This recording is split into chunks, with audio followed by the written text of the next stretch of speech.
I want to ask you about LeBron because you went on Twitter and you called him. It's true. It's what he's already said. You went on Twitter and you called LeBron the MVP this season, and I want to know what you think gives him the edge over Giannis. Besides, of course, the fact that you're the one who recruited him to the Lakers. Well, no, because I think that he affects the game. LeBron affects the games in so many different ways. And this year, he's almost averaging a triple-double. And when you think about the way he's played defense, and then last but not least, the way he's been an incredible leader, he has really brought those guys together and kept them going. And LeBron himself also is on a mission, right? He wants to show people that he can go from Cleveland to the Lakers and win a championship, and especially with all the history that the Lakers have. So I think LeBron has played unbelievable this season and really took AD's game, Anthony Davis's game, to a whole nother level. So I'm really impressed with LeBron. Now, Giannis, no question, he's had an incredible season. It wouldn't surprise me if he was named the MVP, right? But LeBron James, in my mind, has definitely won the MVP in my mind. Mac, I know you got a different opinion. I do. Just flip-flop that. I got to go with Giannis. I mean, I just think, you know, from the first game, this kid has been on a mission. He arguably can be the Defensive Player of the Year this year, so he's playing both ends. I can't take anything from what LeBron James is doing in his 17th career, which is incredible to put up the numbers. But we can't forget he's also playing with a first-team All-NBA in Anthony Davis. I mean, it's not like, you know, his situation where he was in Cleveland. He was playing with an All-Star and Kyrie and Kevin Love. This guy's playing with Anthony freaking Davis, one of the most talented guys in our league, and some great role players that they have. But I just got to go with Giannis, man. Just the things that he's doing on the basketball court in terms of his leadership, putting up big numbers. He's rebounding the ball, he's assisting the ball, and he's playing great defense. So, I mean, he's definitely made a strong case. I think you guys are both right. I think we were both left stalled with what both of these guys were doing this season from a team standpoint. Obviously, Giannis trying to get his team back to the Eastern Conference Finals, hopefully to play in the NBA Finals. But, you know, the work that LeBron has put out there over the years, what he's been able to do from team to team, and his longevity, that to me says a lot. Being a guy that played 17 years in this league and was hanging on my last leg at that time, pretty much. I take my hat off to say that I don't want to take nothing away from neither one of these guys. If the league is ever to split an MVP, this is their chance to step up, because both of these players are MVPs this season. I agree to that. It's unfortunate that we don't have a chance to really see them battle it out to the end. Well, hopefully we can see him in the finals. Speaking my language, Scotty. That's right. Maybe the NBA Finals will determine it. Hold off on that I got trophy. all three of you here. I have to ask, Scotty, I'm going to start with you. If I had Magic Johnson, Tracy McGrady, and Scottie Pippen on a court to play a game of horse, who wins? I'm going to have to give it to T-Mac, because he's going to be shooting those long half-court shots. And me and Magic, we wasn't adjusted to those long shots. Like, if we shot 2 or 3 three-pointers back in our career, like we almost had to look over there to the bench if we didn't make them. So I may have to give T-Mac the edge, but I'll be working all over. But you got to understand, stuff like that. I do have the long range, but this is horse, so any shot counts. Now, Magic got that hook. Right. Magic has the sky hook. I don't have that in my game. So I could potentially get a letter or two from Magic with the hook. But I'm definitely going outside deep, where it's, you know, you need a life jacket out there to hang with me. And Rachel, so I think we will both have to bow down to the great Magic. Hey, Rachel, I just want to be the point guard with T-Mac on one wing and Scottie Pippen on another. That's all I want. just, woo, can Hey, you imagine? you know what? Can you imagine? Man, I would love. No, Magic. I was able to live that dream in '92. I can't imagine. I played with J Kidd on the USA team, so I can only imagine how awesome that'd be. Yes. Wow. I love both of you guys, man, and thank you for what you've done for the game. TMac, Scott, Pippen, you know you and I on the dream team, brother. I love you. And then Rachel, thank you. Oh, yeah. Thank you for what you've been doing on the Right. jump. It's been amazing. And Kendrick has been, hey, Kendrick is a star now. You guys made Kendrick a star now. Yay. I know. It's amazing. So tell him I missed him on the him show. We're developing young talent, Magic. Yes, he's unbelievable. So don't forget, go to Uncle. Fantastic stories before the break. Magic, so good to have you with us. I want to pick up with what's happening right now, though, the situations we're dealing with due to the coronavirus. If things do pick up this summer, from a player's perspective, what kind of challenge will it pose for the players to compete for a title this summer? Well, I think it really only a small challenge, and that's really getting back in shape and getting your timing. And I think that, it'll take probably 2 weeks or so. But I believe the players are running today. They got to be working out, whether that's at home or running on a track or running in the streets, running on the beach. However, they're all are training right now because they know there's a possibility that they will be back to work soon. And so, guys like LeBron and the Greek Freak, all those guys, Kawhi, they know they have to stay in shape.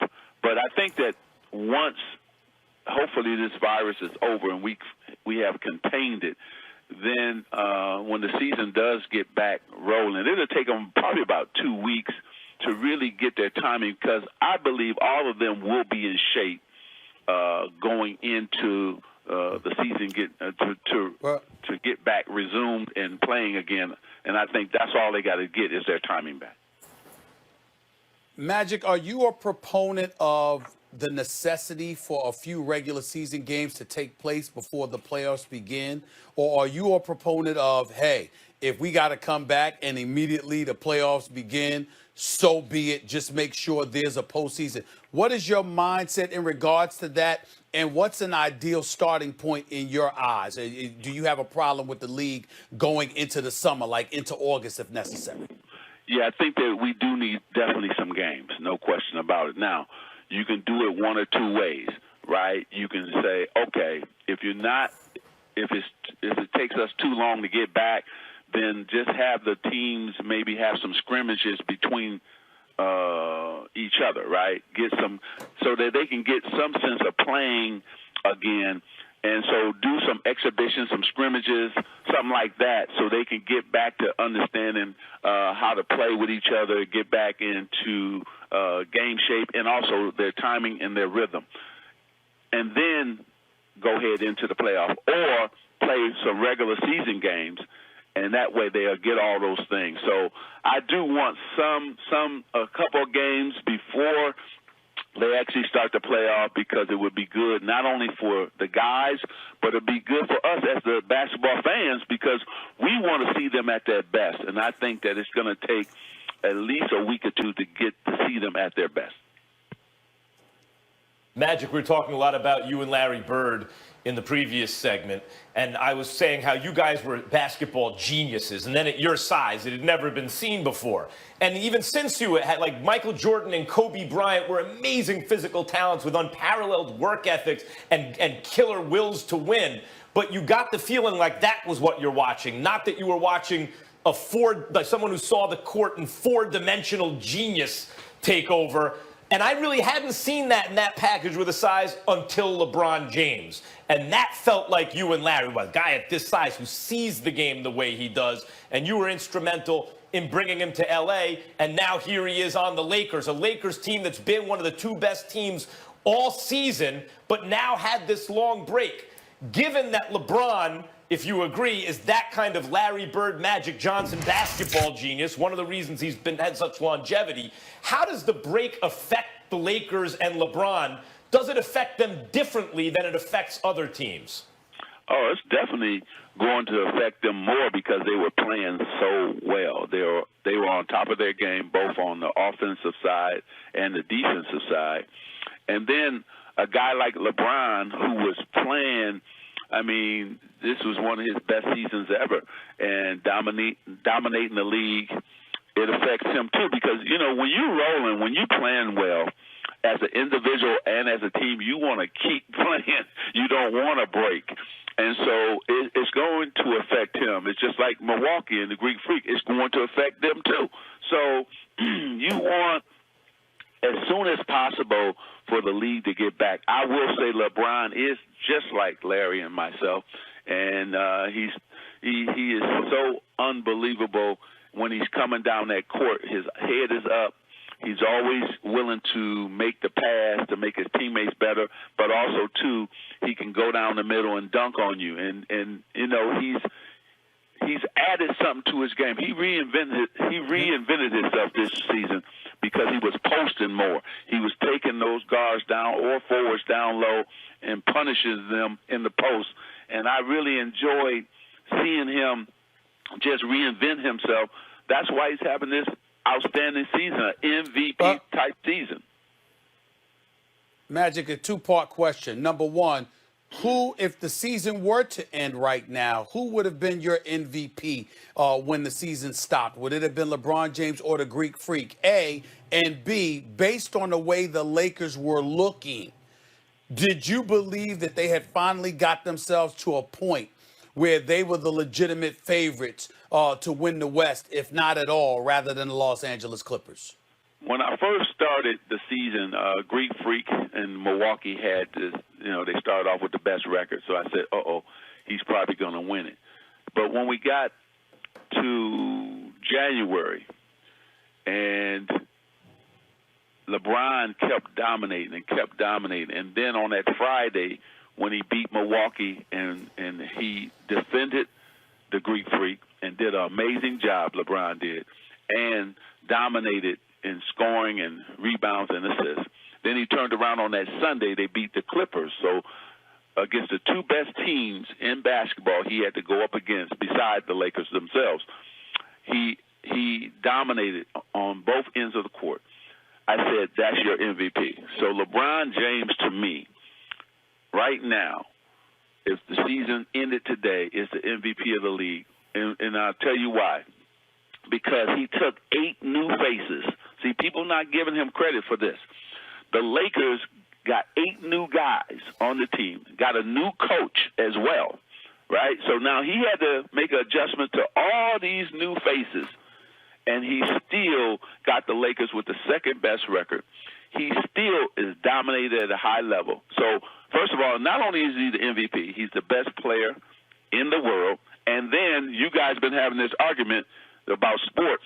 I like Patrick Mahomes, but he's no LeBron James, and LeBron James is the #1 sports player in the world. So that argument is over, all those 3. Okay, now let's go to the Lakers. This is real easy. The Lakers showed me something on that last matchup with the Clippers. The Clippers' small team was beating the Lakers' big team, and Frank Vogel made a great adjustment in that game 3. He said, okay, I'm not going to go big anymore. I'm going to go small. And when they picked up Morris, they were able to be more versatile. And sure enough, he played that small team. The Lakers' small team was better than the Clippers' small team. And I think now that was the key adjustment that Frank Vogel made. And LeBron James played heads up, and here Max is. I know he's ready to jump on Kawhi and everything.